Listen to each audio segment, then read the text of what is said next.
So we made the decision to bring her to Children's to get the additional testing to understand really what was going on with her. And it was only, I think, 8 days that she was in at the hospital. But it felt like so many, it felt like 3 months that we were there.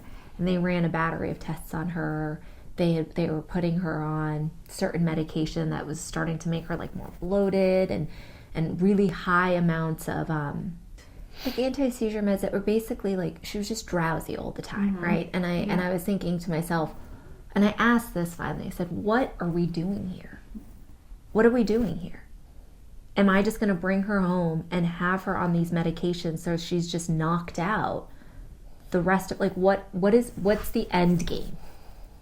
And that's the conversation, the meeting that I think Jordan's referring to, because at the end of this like 7-8 days in the hospital, we sat in a room with the entire medical complex care team, and the neurologist was there, and this is why we had the discussion later with our primary care, but he said, I said, what's in store for Avery? What does her future look like? I want to understand this because the quality of her life is really important to understanding the decisions that we have to make here. And he said, well, she may never be able to play soccer. Exactly. He started there. And I remember, and this is why when we had our conversation later with Avery's pediatrician, he said, I'm so upset that was the baseline because she may never cognitively be functioning. She is so severely compromised.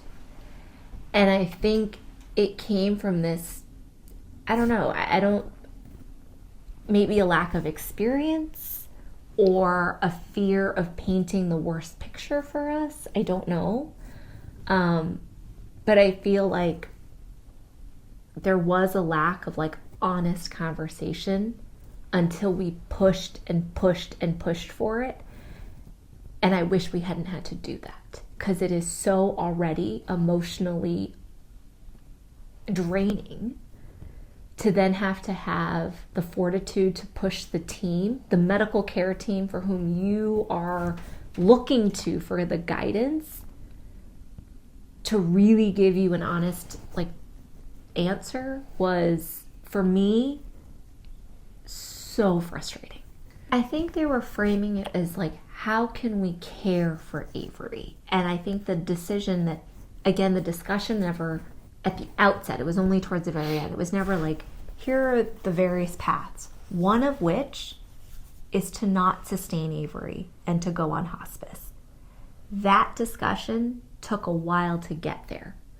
Where I think for me as a mother, I knew in my gut she was not going to improve. And it was only until we had the conversation where I made it very clear. I said, for me, it is her ability to perceive in this world. And if she mentally and cognitively cannot do that, it is not a life worth living for her.